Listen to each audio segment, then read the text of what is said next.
तो खत्म होने के कगार पे और थोड़ा बहुत कुछ बचे उनको बचाने की हम जरूरत कर रहे हैं, नहीं तो खत्म हो जाओगे, नहीं मिलेंगे कंदी भाई जैसे टाइगर तुमको।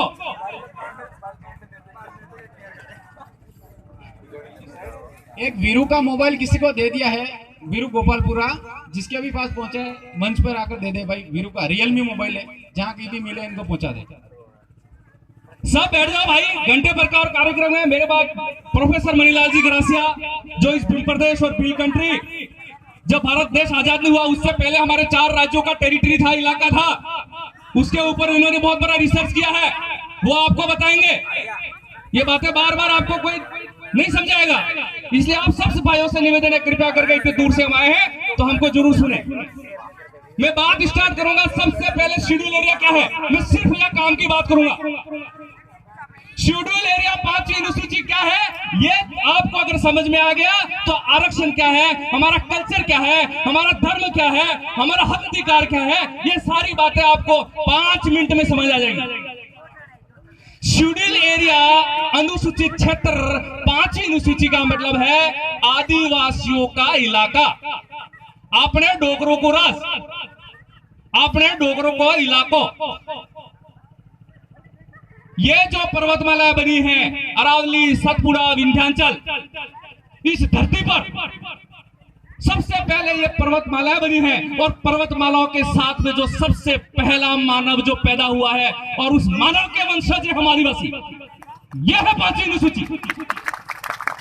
आज तक आपको 5वीं अनुसूची 5वीं सूची नहीं समझ में आ रही है। जब इस धरती का निर्माण हुआ और धरती का निर्माण होने के साथ ही जो पहला मानव बना वो ही आदिवासी है। इसलिए कहा गया है आदिवासी न तो इस देश में बाहर से आया है, न यहां से कई बार गया है। इसी से स्पष्ट होता है कि आदिवासी इस धरती का मूल मालिक है। हम इस धरती की बात में करेंगे, देश की बात में करेंगे। मैं सबसे पहले इन 5 जिलों की बात करूंगा, डूंगरपुर, बांसवाड़ा, प्रतापगढ़, उदयपुर और सिरोही। ये 5 जिले शेड्यूल एरिया 5वीं अनुसूची के अंदर आते हैं। मूल दूल का धनी, आदो आद का धनी, अनाज जगह का मेन मालिक आपने डोकरा यूसने केन गया हमारा भाई, वो है ये 5वीं अनुसूची। इसका कंसेप्ट है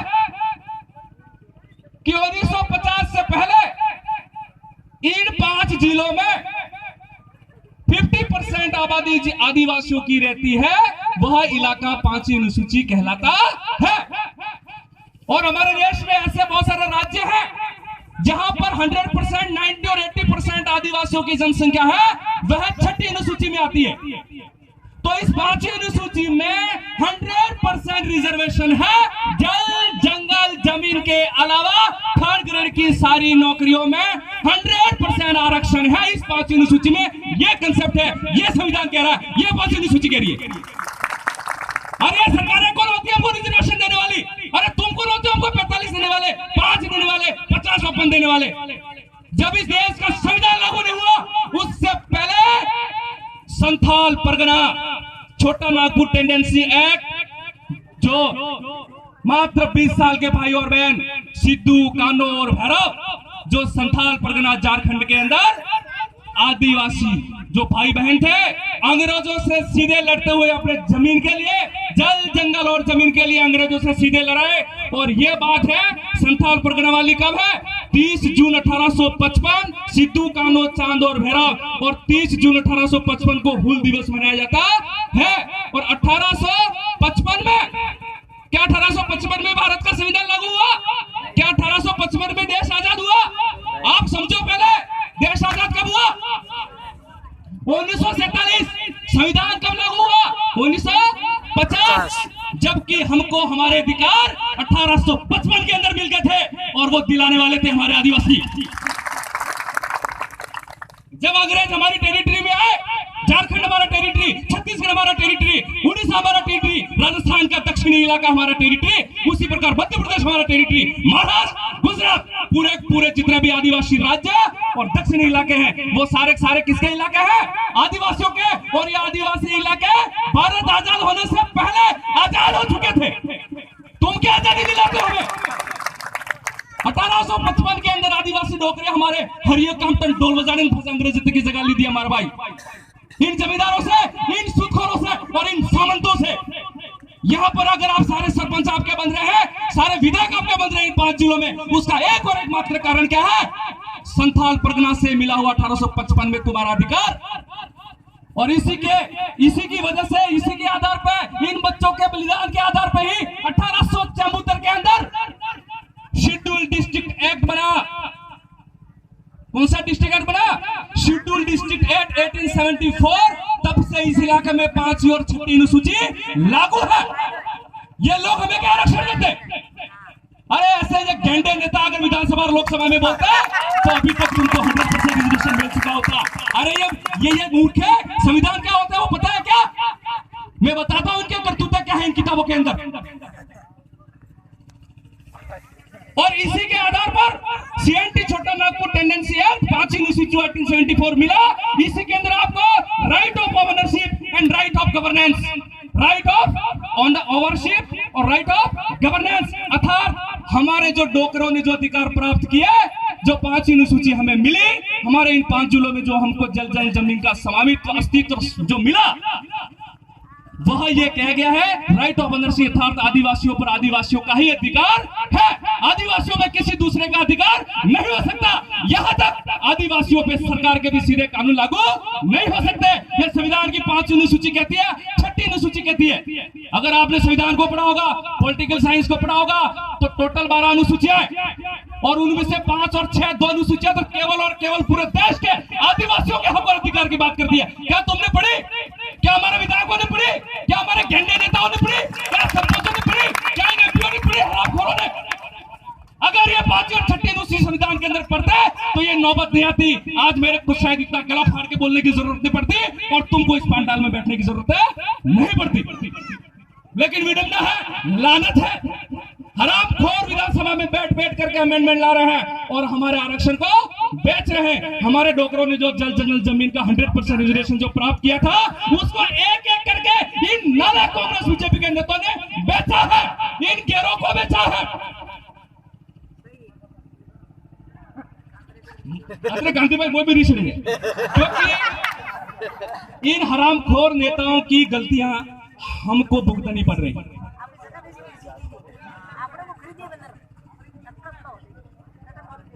5वीं अनुसूची लागू हुई, अपने डोकरों का राज लागू भी हो।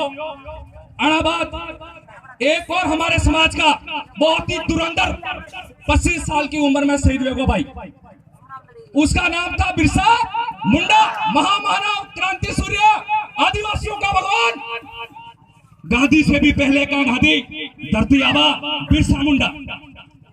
इस बिरसा मुंडा की वजह से, और हमको कौन सा अधिकार मिला? काश्तकारी संशोधन अधिनियम इस बिरसा मुंडा की वजह से मिला, जो मात्र 25 साल की उम्र में शहीद हो गया अंग्रेजों से लड़ते हुए।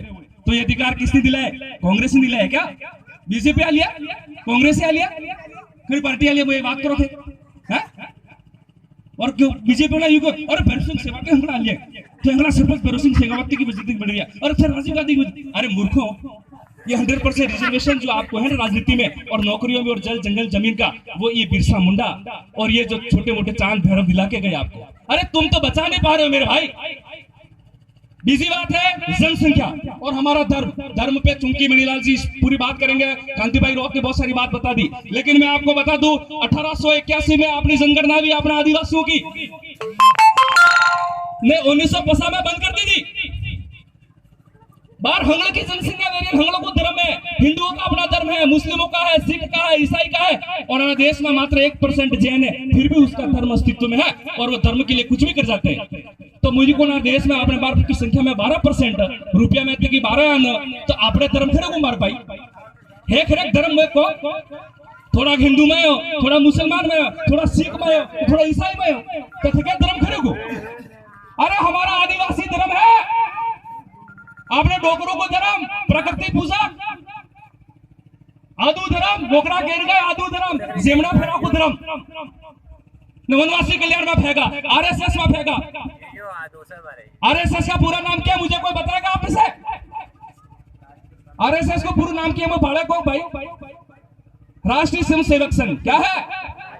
राष्ट्रीय स्वयं सेवक संघ नहीं है, उसका पूरा नाम है रेशियल सुपर सिस्टम, अर्थात उच्च वर्णीय व्यवस्था, अर्थात ऊंची जातियों द्वारा बनाया गया एक ऐसा संगठन जो निचले तबके की जातियों को हमेशा से हमेशा शोषित, दमित, अत्याचार और दबाए रखेगा। और हमारे एसएस के क्या बन रहा है? वो बन रहे सिपाही, ट्रेनिंग लेने जा रहे और मुर्द बनना चाहिए एसटी, एससी और ओबीसी को, तो जो आरएसएस से जुड़ रहा है।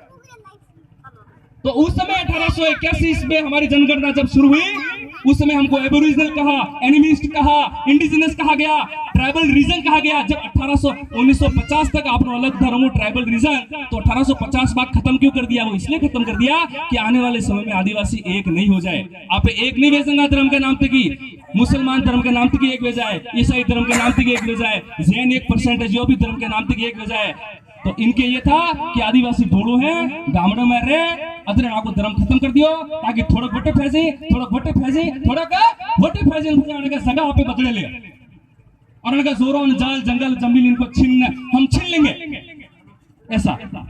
अगला है मेरा पॉइंट, वो है जनजाति परामर्शदात्री, जनजाति सलाहकार समिति, ट्राइबल एडवाइजरी कमेटी क्या है? अनी बातें समझो। आपने 5 जिले में जो अपना भाई बहन है, आप आदिवासी हैं, आप भील हैं, मेरा हैं, जे भी हैं, अपना बल्ले जो सरकार है वह उदयपुर में हमारे भाई, आप जयपुर जाने की जरूरत नहीं है। अगर तुमको किसी अधिकार की जरूरत है, तुम्हें जमीन के अधिकार की जरूरत है, तुम्हें रिजर्वेशन की जरूरत है, तुम्हें पानी की जरूरत है, तुम्हें बिजली की जरूरत है, तुम्हें बीज और खाद की जरूरत है, तो थे जयपुर और दिल्ली जाने की जरूरत नहीं है। तुम्हारे लिए उदयपुर में सरकार बैठती है और उसका नाम है जनजाति सलाहकार परिषद। बड़ा में अपने 5 जिले का जितना भी एमएलए है, 18 एमएलए है, वे हंगड़ा बड़ा में बड़ों को एक अध्यक्ष रहे और वो अध्यक्ष होता है जनजाति मंत्री। और ये हतरा विधायक जनजाति मंत्री बैन अगर कोई कानून लागू करते हैं कि हमारे इलाके में 100% नौकरियां हो, जल जमीन के सारे अधिकार हमारे हो, कल हमारे गांव में पानी चला जाना चाहिए, खेतों में पानी चला जाना चाहिए, जितने भी डैम है उनका पानी आदिवासियों को मिलना चाहिए, खाद और बीज मुफ्त में मिलना चाहिए, ऐसा अगर कानून ये 17 विधायक साथ में मिलकर अगर लागू करते हैं और राज्यपाल को लिख के देते हैं और राज्यपाल अगर साइन करके देता है तो दूसरे दिन ही ये सारे अधिकार आपको मिल सकते हैं। लेकिन ये गेंडे और हरामखोर नेता जो 17-18 है, आज तक एक साथ आदिवासियों के अधिकार बनाने के लिए नहीं बैठे, जबकि जनजाति सलाहकार परिषद है वो आदिवासियों के हित के लिए है, उनके कानून बनाने के लिए। ये केवल और केवल 2012 में एक बार ही बैठे ये नालायक हरामखोर, और कब बैठे? ये लोग कौन कौन बैठे?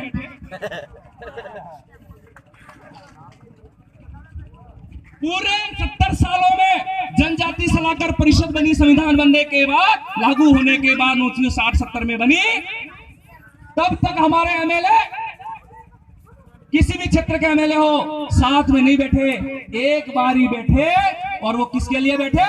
गैर आदिवासियों के लिए। ये रहे तुम्हारे एमएलए, ये है 2013 की अधिसूचना, ये 16 जून 2013 की अधिसूचना, सबके साइन है। शंकर लाला 84 विधायक 84, राजा मीणा विधायक आसपुर, लाल शंकर घाटिया, ये तुम्हारा नंगराज कांता, ये मांगीलाल, ये तुम्हारा 50% आरक्षण बेचने के लिए बैठे, गैर आदिवासियों को फायदा पहुंचाने के लिए। तो मैं आपको पूछना चाहता हूं, जनजाति सलाहकार समिति क्या गैर आदिवासियों के हित के लिए बनाई जाती है या आदिवासियों के लिए? आदिवासियों के लिए। ये हो रहा है तुम्हारे साथ, अपने कांग्रेस, बीजेपी, अरे हमें मूल चीज क्या होता पता ही ना, अपने लड़ा रही है ना, तो कांग्रेस कौन, बीजेपी कौन है, तू काला हमें मतलब फलाना देख रहा है। व्हाट इज दिस यार? तुम्हारी लड़ाई किससे है तुम्हें पता नहीं, थे से लड़ा रही हो। ये हमें समझना होगा। ये रे तुम्हारे सारे एमएलए मेरे पास पकड़ के लाओ, मेरे सामने में जवाब है, तो मेरे सामने कोई आता भी नहीं पहली बात तो। एक एक कागज हैंड डालो ने कान पट्टी हैंड, इनकी औकात मेरे सामने बात करे। दिनेश खानन बोल देना, जो भी एमएलए एमपी हो, दिनेश खानन से बात करे सीधी, मुकादी खैलास में लाला लिन फरो आगे हित नहीं।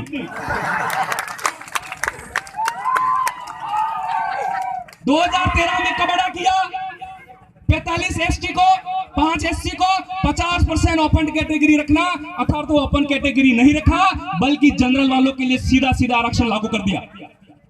और 2013 से 2016 के 3 सालों के अंदर ये लोग 25 से 50 हजार नौकरियां तो मेरे खा गए। क्या एक भी चूतक बोला? नहीं बोला।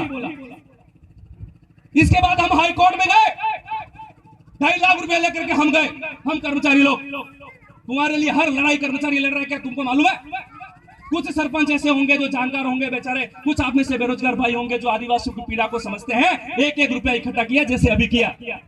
हम कर्मचारियों ने 10,000, 5,000, 20,000, किसी ने 3,000, किसी ने 2,000, और हम हाईकोर्ट में गए और इस 2013 की अधिसूचना को निरस्त कराया। और इन हरामखोरों ने, कांग्रेस तो उसी गलती तो कांग्रेस ने की, हमने सोचा कि बीजेपी सही कर देगी, तो उस विधानसभा के अंदर सभी एमएलए को दौड़ा दौड़ा के पकड़ा और पास में नहीं आए, कोई देखने के लिए तैयार नहीं, मुखर बुरा बने दूंगा ये। जैसे अभी अपने यहाँ नहीं करते, जब आदिवासियों की बात आती है तो बिलों में छुप जाते हैं, जैसे आदिवासियों की तो वोट ही नहीं चाहिए, दूसरों की बात बराबर करेंगे, बीजे के क्या बराबर पड़ा जाए, बीजे के फंक्शन में बराबर जाएगा, ठगी बात कंधारा नहीं करेंगे, की थी कंधारा ठगी बात कंधारा नहीं की थी। ये हमने हाईकोर्ट में जो 2013 की अधिसूचना को निरस्त कराया और 2016 में ये सदभावी शब्द लेकर के वापस इस अधिसूचना को जारी कराया 2016 में बीजेपी वालों ने। और क्या कहा, अरे यार ये कांग्रेस वाले की आपने हली नहीं करे, आपने भी साइन करे, हल दिया, ये लो वापस उन्होंने साइन करके दे दिया।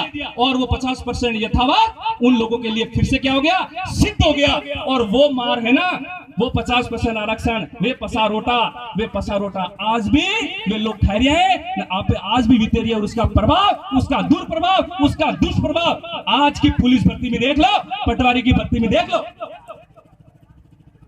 टोटल 1500 पद ऐसे कोई निकले पुलिस में, तुमको कितने मिले? 300 मिले क्या? अंदाजन बता रहा हूं मैं। प्रतापगढ़ के लिए 8। अरे डूब मरना चाहिए हमारे इन नालायक नेताओं को, हरामखोरों को। अरे तुम किस आधार पे कर रहे हो, मुझे एक बात बताओ।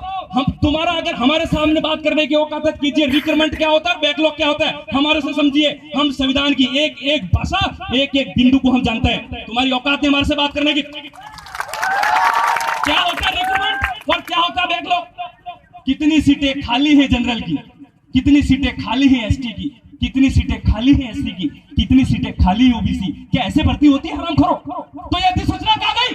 कहां गई अधिसूचना जो ये कहती है 45% एसटी, 5% एससी और 50% ओपन, सबका 50% सबका। अधिसूचना को दरकिनार कर दिया और खाली सीटें कितनी हैं उस आधार पे भर्ती निकालते हैं। तो हमारी खाली कहां से होंगी भाई? हमारे तो लोग ही नहीं है, ये हमें समझना होगा। और ये सारे कागजात में एमएलए को पकड़ा है मैंने, नहीं समझना होगा, नहीं इनके उतरता ही नहीं दिमाग ने। उन लोगों में गोबर भर रखा है, उन लोगों ने उनके दिमाग में। आदिवासियों की बात कोई करना ही नहीं चाहिए।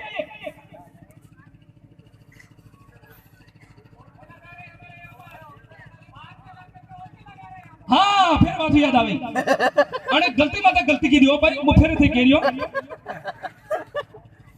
इस इलाके में केवल और केवल आदिवासी ही थर्ड ग्रेड तक की नौकरियां कर सकता है, उनकी औरतें कर सकती है, उनकी लड़कियां और लड़के कर सकते हैं। लेकिन इन लोगों ने क्या किया अभी कि इस राजस्थान से बाहर, इस शेड्यूल एरिया के बाहर की औरतें भी यहां पर नौकरी कर सकती है। किनकी औरतें? उनकी औरतें, तुम्हारी नहीं।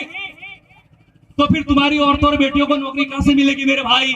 ये तो बाहर से पकड़ पकड़ के लाएंगे यहां पर। ये भी संविधान के विपरीत जाके इन लोगों ने ये अमेंडमेंट किया बिना जनजातीय सलाहकार परिषद के।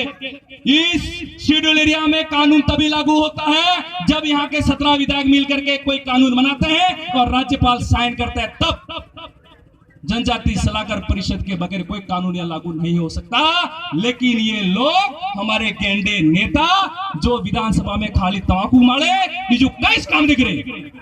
पहली बार तो विधायक गए जो इस विधानसभा में बोल रहे हैं, बाकी 70 सालों से थे 17 सितारे मोकलिया जे थे बर्बाद कर रही है। बार गणा खरा हर का आदमी यूं सोचता है, अरे यार ये सोरा आरक्षण करे तो आपने की लेवे दू, तुमको लेना देना है या नहीं है वो भी मैं बता देता हूं। कैसे आरक्षण पहले बापरे सोरा रही, और तुमको पता है कि आरक्षण क्या है? केवल नौकरी ही आरक्षण है क्या? जल जंगल जमीन पे अधिकार भी रिजर्वेशन में आता है, प्रतिनिधित्व में आता है। जो सरपंच बन रहा है, प्रधान बन रहा है, एमएलए बन रहा है, वो भी आरक्षण और प्रतिनिधित्व में आता है। अब ये तो नौकरी वालों के ऊपर खतरा हुआ। ये लोग यूं कह रहे 50% सरपंच हमको बनाओ और 50% एमएलए मका बनाओ। तो क्या ये राजनीतिक आरक्षण पे कुठाराघात है या नहीं है, मुझे बताओ। ये बहुत जल्द होने वाला है। अच्छा यूं कहेगा कि जगह मके नामी नहीं वे तो मके नामी भी क्रिया लो, अपनी जगह के नामी नहीं वे थे, खबर है? आपकी जमीन इनके नाम से होती ही नहीं है। ये बिजनेस पर्पस से कर करा के हमारे लोगों के नाम से ही फिर लेते हैं, इसके बाद उसको कन्वर्ट करा करके फिर करते हैं, वो भी संविधान के खिलाफ जाके। अधिसूचना कहती है, संविधान कहता है। सुप्रीम कोर्ट के जजमेंट कह रहे हैं कि आदिवासियों की जमीन गैर आदिवासियों के नाम नहीं हो सकती, इसके बाद भी नाम हो रही है। और ये लोग कह रहे हैं कि अब तो नाम करवा की भी जरूरत नहीं है, एवं करो पड़े कलेक्टर राइट कर दिए तो आना के अंदर जगह अपने विजय अना बल्ले की संविधान ने जनजाति सलाहकार परिषद ने राज्यपाल राष्ट्रपति की जरूरत नहीं है। ऐसा अखबार में आया था एक दिन कि कलेक्टर ने ये कह दिया, हाँ भाई अतरी जगह पड़ी थी क्या बेमा बाई की, तो काला यू करो वना अपने सांतमल सेठ के नामी करता कहती होगा। अगर कलेक्टर ने राइट कर दिया तो ये हो जाएगा। संविधान के खिलाफ जाके सारी बातें हो रही है। ये कान खोल के सुन लेना, ये केवल पढ़ने वाले बच्चों के लिए नहीं है, सबके लिए। जल जंगल जमीन पे सबके लिए खतरा है मेरे भाइयों। अब इसको बचाया कैसे जाए उस बिंदु पे भी आता हूं। अगर आप जैसे कांति भाई ने बताया सीएनटी ये अपने सीआरपी और आईपीसी जो कानून है वो सीधे तौर पे लागू नहीं होते, ये सच है। पुलिस कोई भी पुलिस आपके गांव के अंदर सीधी बिना कमेटी और मुखिया के पूछे बगैर आपके अधिकारों का हनन नहीं कर सकती। जब तक कि वहां का मुखिया वहां के लोगों का समझाइश कर सकता है तो जबरदस्ती कोई पुलिस वाला आपको थाने में नहीं ले जा सकता है। यह संविधान की धारा 244(1)(13)(3) का 5 अनुसूची का प्रावधान कहता है मेरे मित्रों। ये मैंने बोल रहा हूं, ये संविधान बोल रहा है। और यह है संविधान, यह है ग्राम सभा जिसको बोलते हैं पारंपरिक कस्टडी लॉ। रूढ़िगत ग्राम सभा आपको हर गांव की बनानी होगी। एक राक्षस गांव की एक ग्राम सभा बनेगी। और ग्राम सभा कैसे बनती है सिर्फ 2 मिनट में समझा दूंगा। ये ऐसा कलर लेटर पैड बनाया जाता है, हम बना देंगे इसको, जिसमें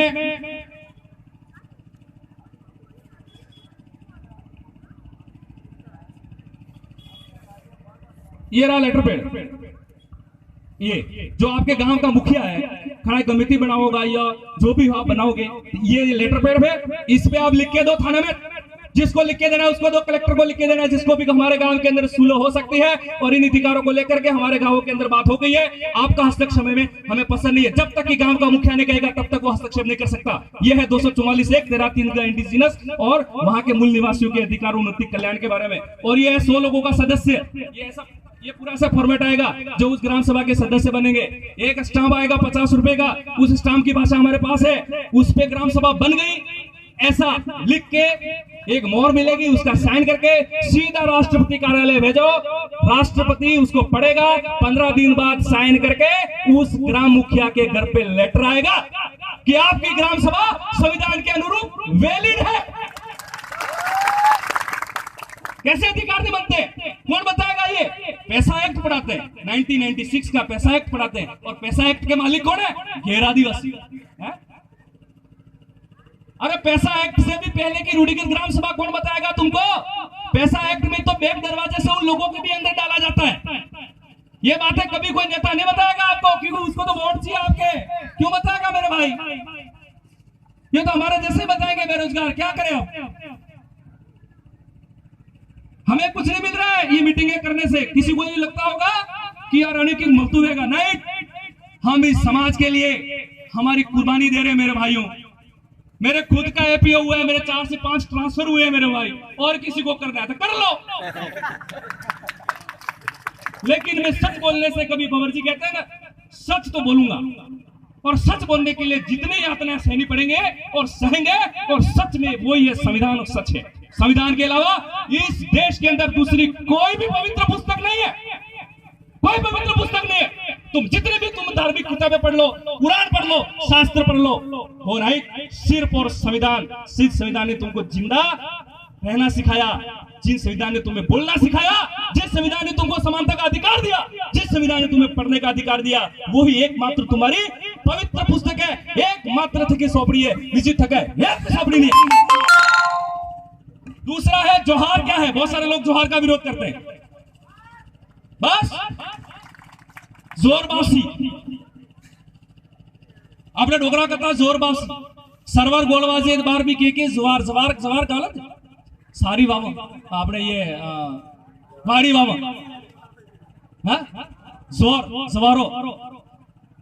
और खरे कथा जोर वापसी। जब हमारे कल्चर में राम नाम नहीं आया, जय गुरु महाराज ने आया, तब उससे पहले हमारे डोकरे इस सूर्य, इस चंद्रमा, इस प्रकृति, पेड़ पौधे, बहते पानी, प्रकृति, उसको नमन करते हुए जोर वापसी, जोर यू कथा सुला वापसी कथा सोरू मुते तो तुझे नहीं मिला मैंने कहा आई की कितनी खबर है सुला जोर वापसी जोर राते राते थे मुझो ने दाड़ा दाड़ा मारा कौड़ा मुतार जो।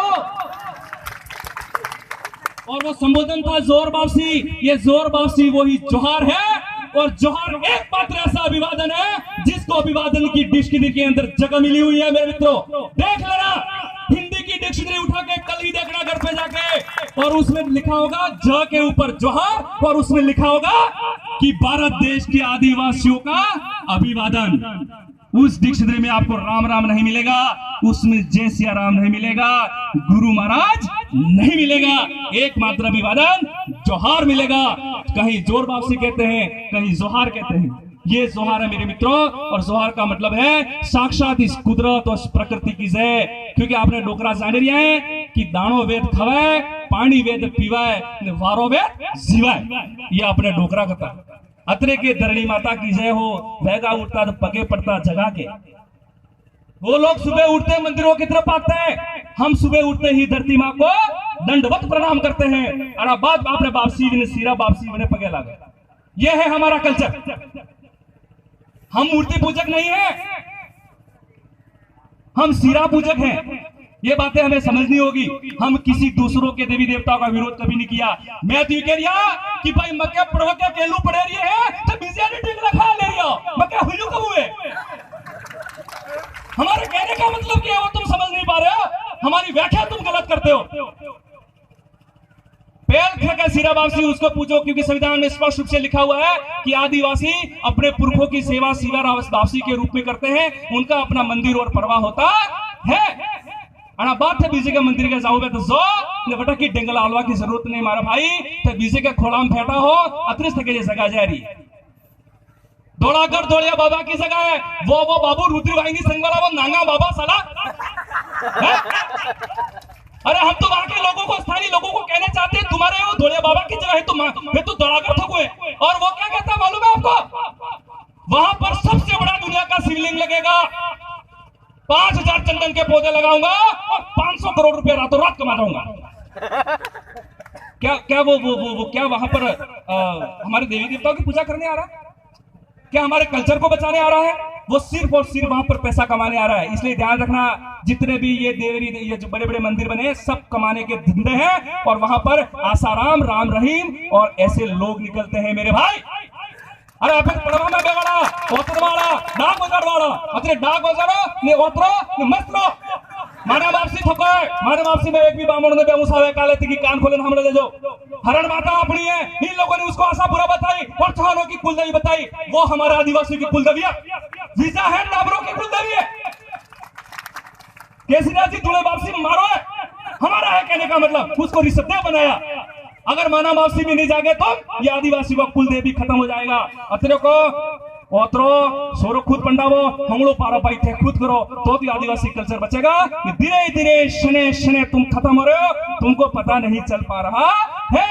आपने पार्टी में बताना हमारा भाई, आपको थोड़ी खबर पड़े एक यो मौत हुए क्या नौकरी की बाड़में आरक्षण को बाड़में जल जंगल जमीन पासी नुसूचिन आदिवासी परिवार ने हम लोग की केंद्र हमको सुना मैं।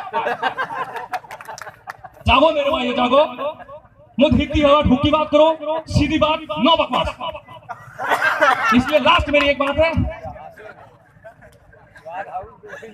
ख्वाहिशों से नहीं गिरते महज फूल झोली में, ख्वाहिशों से नहीं गिरते महज फूल झोली में। कर्म की शाख को हिलाना होगा, कर्म की शाख को हिलाना होगा। न होगा कुछ कोसने से अंधियारों को, अपने हिस्से का दिया खुद को जलाना होगा। अपने अपने हिस्से का दिया जलाना शुरू कर दो। 100% और 5 अनुसूची आदिवासियों का राज। जय भीलराज, जय आदिवासी, जोहार, जय बिरसा।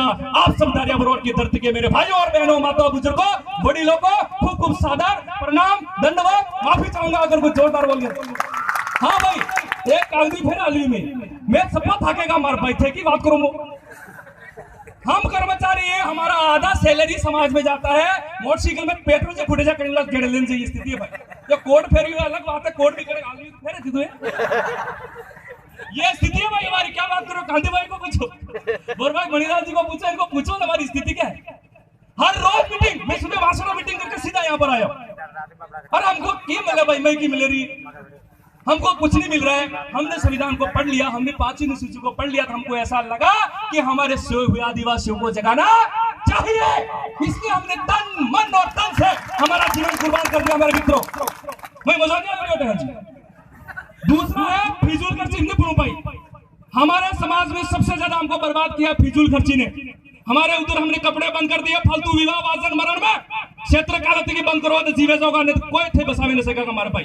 फालतू कपड़े ले जाना बंद कीजिए, मामो आपको क्षेत्र ले जाएगा खाली बात। इसमें 30 नियम हमने बनाए और 30 नियम में हमारे पालों के अंदर इसके नियम को हमने लागू कर दिया मेरे भाई। अतरे थे दरिया का महाराज भाई थे बगोटन बरोडन मालोन बूजा हंगला आपे से कोई सिटी का नहीं है। अतरे जागो मारो भाई, जागो नेता ही अने नेता का वोट मांगा आलेगा के ये स्वप्न मोत्री ले जाओ हंगला वो हमने फोटो को भी कराए ने हज के हालत है मोत्री ले जाओ अरे बाड़ो। ये देख, ये तूने बोला, ये विधानसभा में बोला, ये तू पंचायत समिति में बोला, ये जिला परिषद में बोला 50-50 आरक्षण कैसे वैसा फलाना देगा। ये नाइट जी खातिर वोट लेवा फांसी नहीं गांव छोड़े नाजी फांसा देना गांव छोड़े। शेर बोलना पड़ेगा, बोलना सीखो, मत डरो। जब हम नहीं डरते तो तुम क्यों डरते मेरे भाई यार। जोहार, जय भारत, जय विश्व।